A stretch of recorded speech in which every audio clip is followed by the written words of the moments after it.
was a compound fracture where the bones are just sticking out in opposite directions. Or maybe it was a deep laceration where blood is just spilling out. Some of you, however, your pain came from something you couldn't see.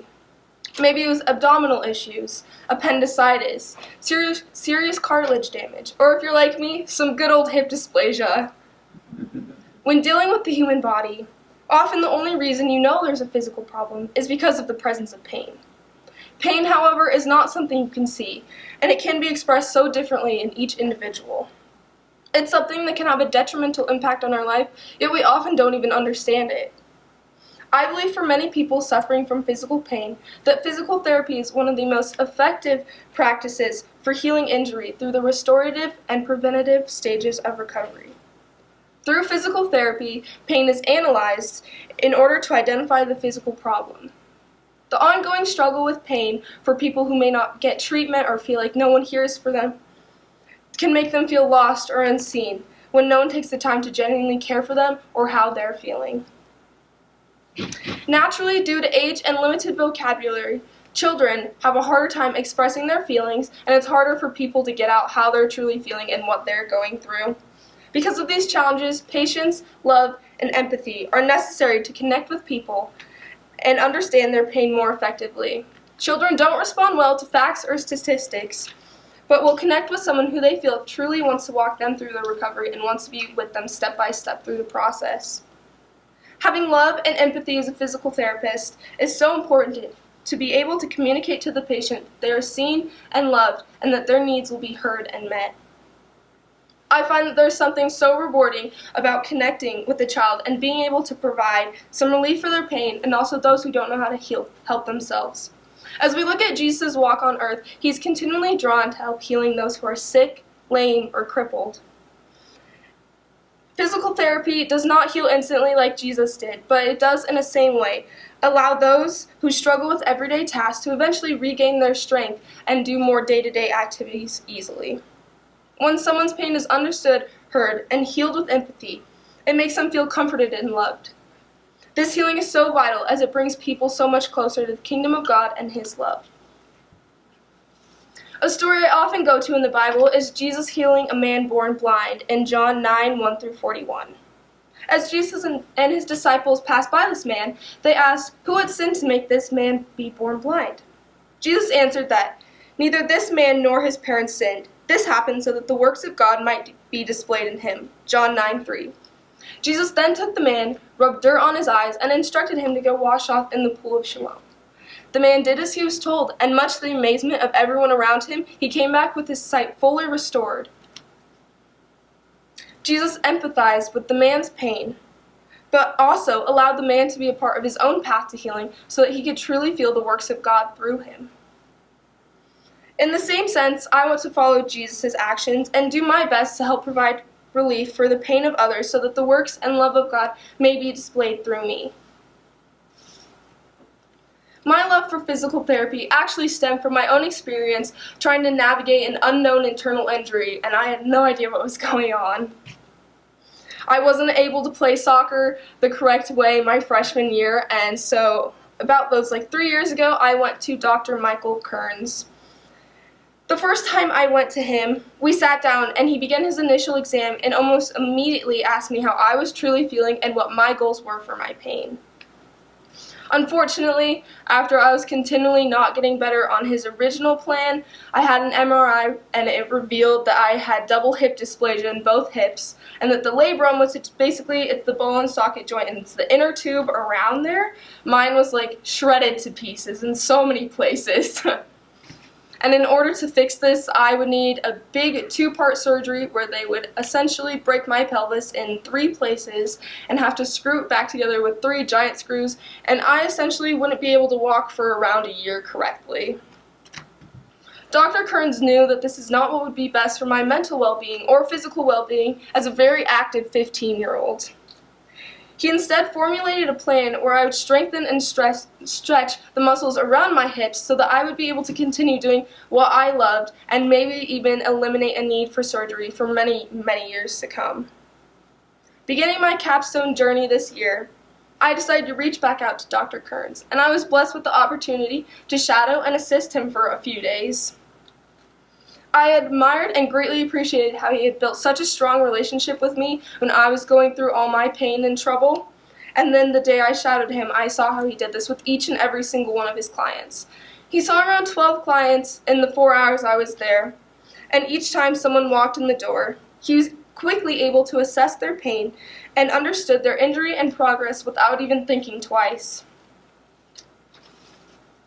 As I've begun to contemplate a future in physical therapy, I've also reflected on the joy I received in caring for and serving children.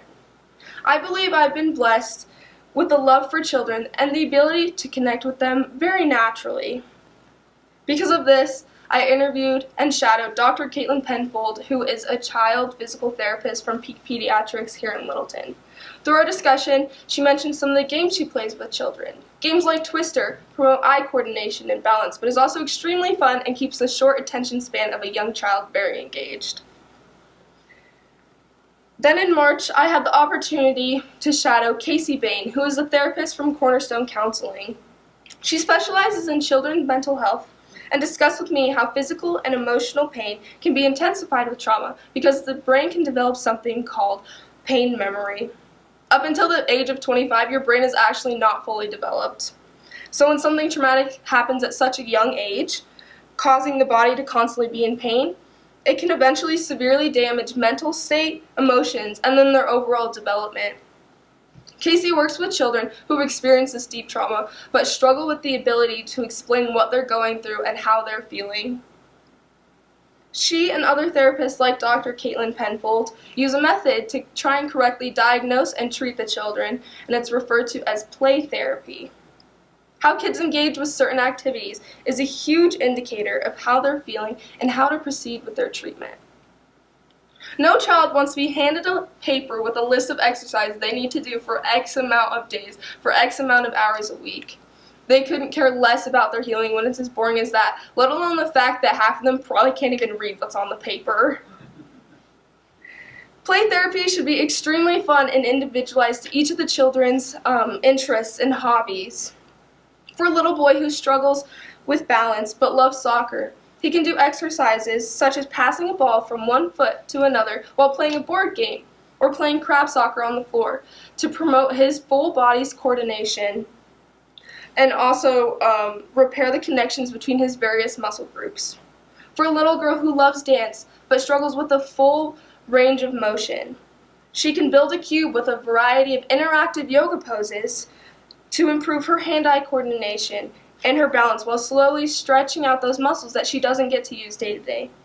Exercises and fun activities like these can be very easily incorporated into daily life, making a very simple solution for parents and their kids so everyone can get involved in the healing. To further understand children, I did a research project this semester on how to effectively engage children in stretching. I began by looking up how multiple professionals and studies suggested I go about doing this, and then I watched countless number of YouTube videos made by parents and their kids on what they thought were their favorite stretches and little things they'd made up. I then formulated a plan with all this information I had gathered and talked with Coach Snyder here at Front Range to find a day where I could open his 1st and 6th grade PE classes with my plan. 1st to 6th grade is only a 5-year gap, but they engage so incredibly different because this is such a big time for their development. In the 1st grade class, I quickly learned that if we lingered too long on one, they'd immediately raise their hands and ask me when we could be done or when we could move on to something more fun like soccer. I had to adapt to this, and I slowly started to add in more stretches, but for essentially half the time that I had originally planned. I also had to be extremely interactive and hands-on, so when we did the butterfly stretch, I'd ask them where we were traveling to as we flapped our wings, or then we'd move on to touching our toes to see who could rub jelly on them and make the best peanut butter and jelly sandwich with our feet. On the other hand, the 6th grade class was able to engage for much longer, and I was able to do a few more mature things with them. I asked them to yell the even numbers as we counted aloud to 15 together. and I would continue to engage them by encouraging them to yell louder or out-yell the person next to them. The questions I asked allowed kids to be excited to continue stretching and focus on what we were doing. Another big part of pain is the mental side of it. In the book Explain Pain, authors David S. Butler and G. Lorimer Moseley tackle the psychological relationship between pain and injury.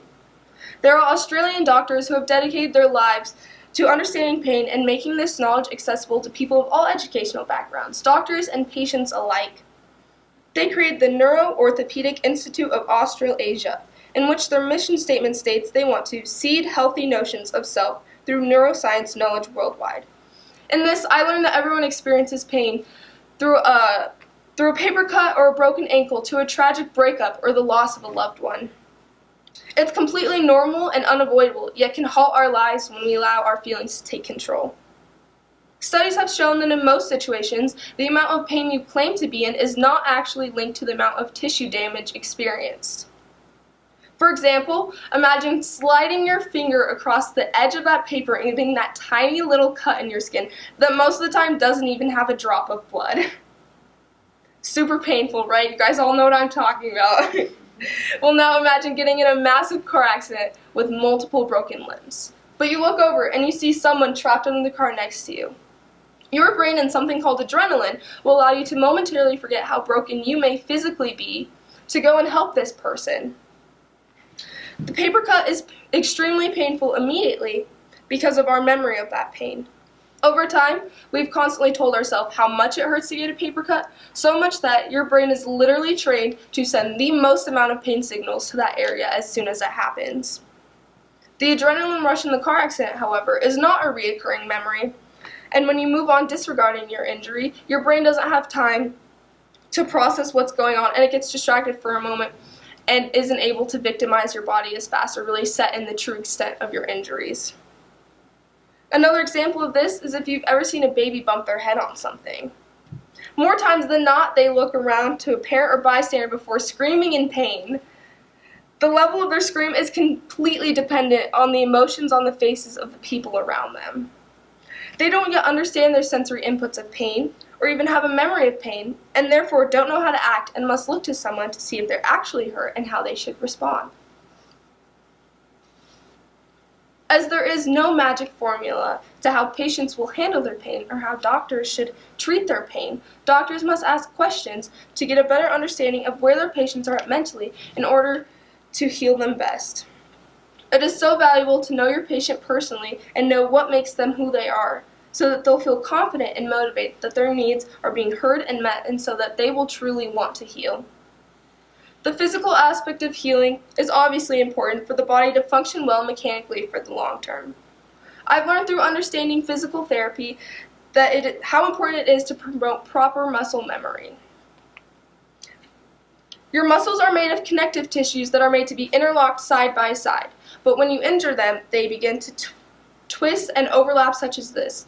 This makes them extremely vulnerable to injury. Healing this tissue requires careful stretching and training to get it back to its strong interlocked state. Not treating the injury right can cause the muscle to heal incorrectly, and the new muscle memory you've adapted begins to affect other areas of the body.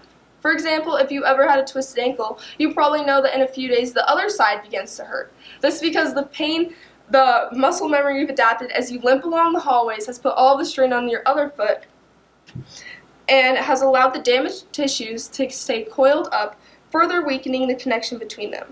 It's so important to understand how to properly treat an injury so that you can correctly strengthen the injured tendons and muscles instead of causing permanent damage through improper treatment. A little joke within my family is that I already know the secret to physical therapy and I can basically treat anyone. Through talking to multiple other people and through my experience, biking is a cure-all. All jokes aside, biking is actually a great example of easily stretching out an injury in the knees, hips, or other leg joints. Stretching is extremely important to each and every person's body, young and old. It increases your flexibility, mobility, and good blood flow, all while reducing the risk of injury and damage. Without stretching, the muscles become short and tightened, and therefore weak and lacking full range of motion, which is much more prone to tearing, pulling, and extreme damage. Flexibility allows your body to perform everyday tasks with relative ease and also delay the hinder range of motion that comes with age. Good blood flow reduces healing time and boosts oxygen levels and also delivers nutrients all over your body. For my own hip problems, I have a list of stretches, such as biking, that I can do to help relieve the physical pain and maintain the flexibility within my joints and encourage as much blood flow to assist in healing that area that is already naturally lacking blood flow. The human body is extremely complex and, much like a machine, needs all the individual parts to function well so that the unit as one can work properly. Physical therapy is obviously directed at healing that physical problem. However, alleviating the pain more importantly addresses emotional and psychological issues that affect our daily ability to cope, to develop relationships, and manage feelings. Through the practice of physical therapy, with a Christ-centered mind towards patience, love, and empathy, the patient can achieve their physical goals while feeling understood, heard, and fully healed. Thank you.